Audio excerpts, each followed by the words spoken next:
As we move closer to the end of Paul's letter to the Galatians, Paul continues to explain this idea of sowing and reaping.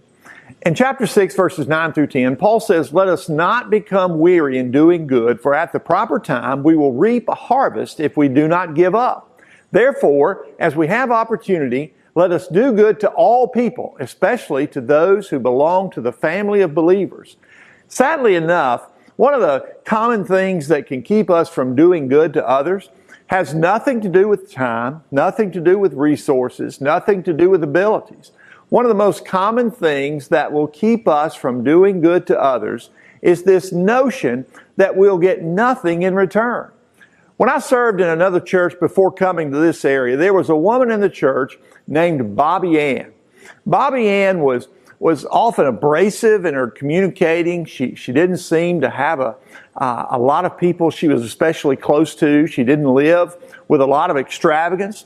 Bobby Ann was just a simple lady who had a tremendous footprint in the community because she dedicated herself to always helping people.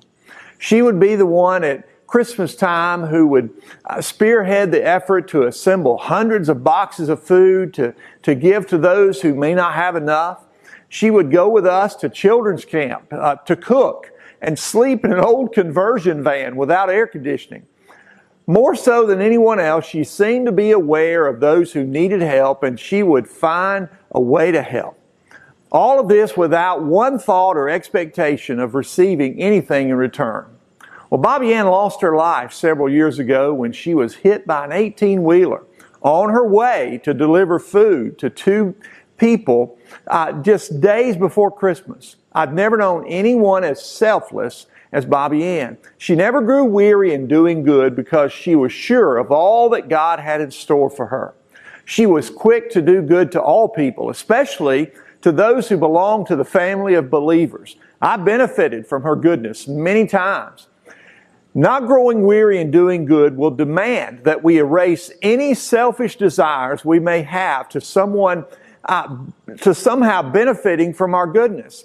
God promises that in proper time we will have that harvest of His goodness if we don't give up. Change begins in you.